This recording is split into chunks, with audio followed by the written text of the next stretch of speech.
Évangile de Jésus-Christ selon Saint Jean. En ce temps-là, Jésus se manifesta encore aux disciples sur le bord de la mer de Tibériade, et voici comment. Il y avait là ensemble Simon-Pierre avec Thomas appelé Didyme, c'est-à-dire jumeaux, Nathanaël de Cana de Galilée, les fils de Zébédée et deux autres de ses disciples. Simon-Pierre leur dit: « Je m'en vais à la pêche. » Ils lui répondent: « Nous aussi, nous allons avec toi. » Ils partirent et montèrent dans la barque. Or, cette nuit-là, ils ne prirent rien. Au lever du jour, Jésus se tenait sur le rivage, mais les disciples ne savaient pas que c'était lui.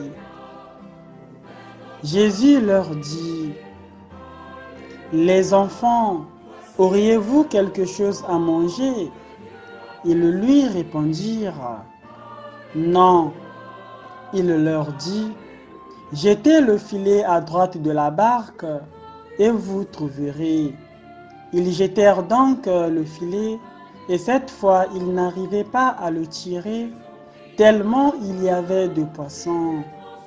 Alors, le disciple que Jésus aimait dit à Pierre: « C'est le Seigneur. » Quand Simon-Pierre entendit que c'était le Seigneur, il passa un vêtement, car il n'avait rien sur lui, et il se jeta à l'eau.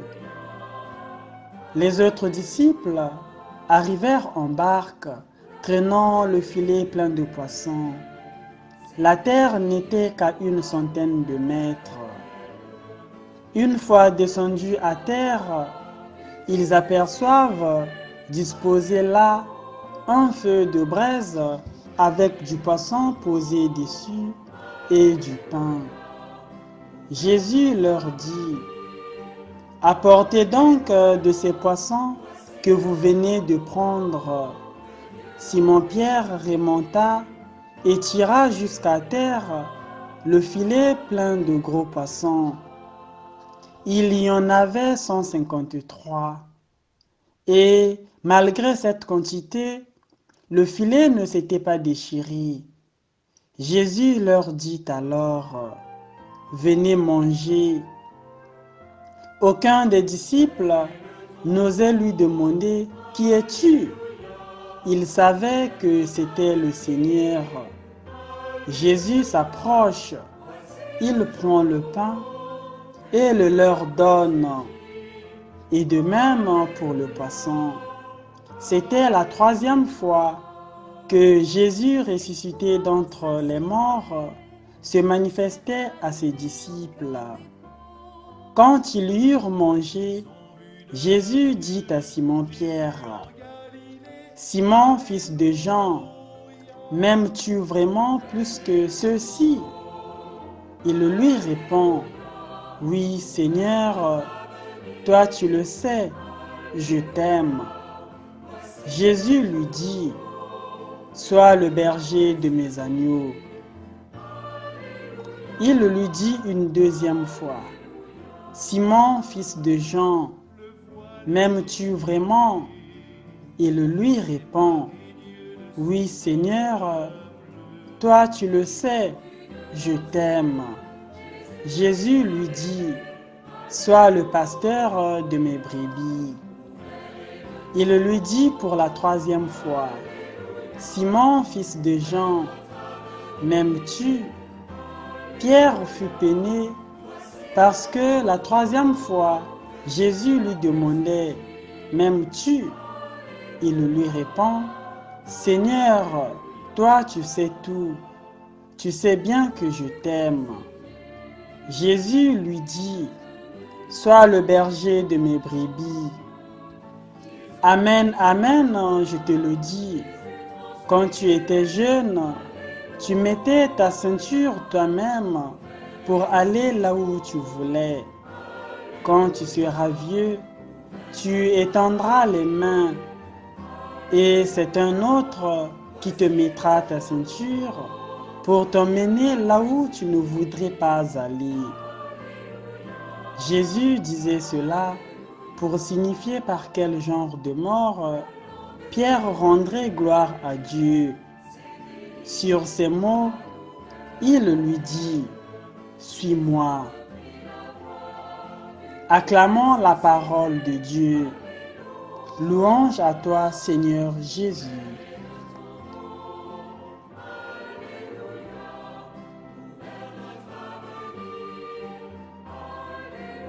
Chers abonnés de 3 minutes d'évangile, chers frères et sœurs, bonjour. Le troisième dimanche de Pâques présente Jésus apparaissant aux apôtres et les aidant dans leur travail de pêcheurs. Ils étaient en fait des pêcheurs avant que tout ne commence. Ils sont montés dans le bateau, mais cette nuit-là, ils n'ont rien pris. En quelques mots, il y a eu une description de leur vie sans Jésus, de leur foi sans la puissance de l'Esprit du ressuscité.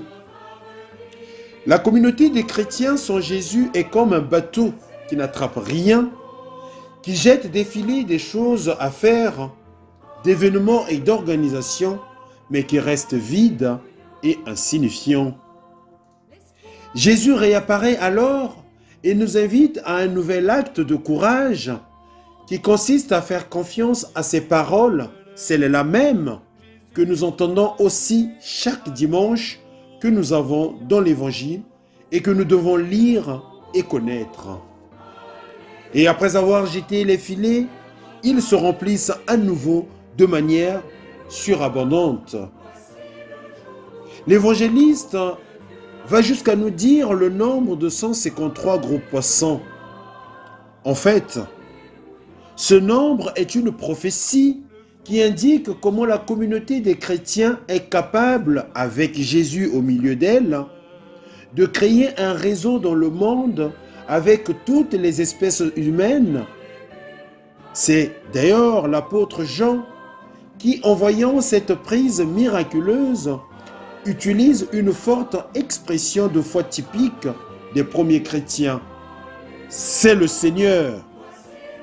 Et de là commence un mouvement de retour vers lui, avec Pierre lui-même qui se jette dans la mer et va vers lui.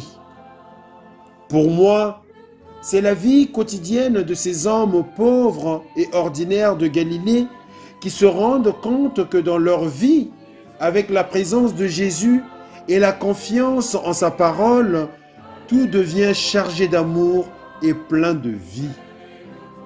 Ma vie fait trop souvent l'expérience de filets vides lorsque je suis incapable d'entretenir de vraies relations, lorsque je fais l'expérience des divisions et des malentendus. Mais si je fais confiance à la parole de Jésus, encore et encore, alors je sais que quelque chose de miraculeux se produit et je peux moi-même aussi dire, voilà le Seigneur dans ma vie et autour de moi. Et l'Église, notre mère, a reçu cette mission dans le monde d'encourager son peuple par ses enseignements, faire confiance à l'Évangile. La mission n'est pas d'étendre l'Église contre toutes les autres dans une sorte de compétition pour être la plus forte, la plus riche et la plus puissante. Mais la mission est de lancer le filet de Jésus pour que le monde entier soit plus uni et que le filet ne se brise pas malgré les guerres et les conflits, l'injustice, le racisme et la cupidité humaine. Et pour notre méditation de ce dimanche, demandons-nous, chers frères et sœurs, dans quelle mesure sommes-nous prêts à faire confiance à la parole du Christ? Implorons donc l'intercession de la Sainte Vierge Marie d'être plus cohérent avec la parole et les enseignements de Jésus et aussi prêts à marcher dans la lumière du ressuscité. Le Seigneur soit avec vous et bon dimanche à tous. Amen.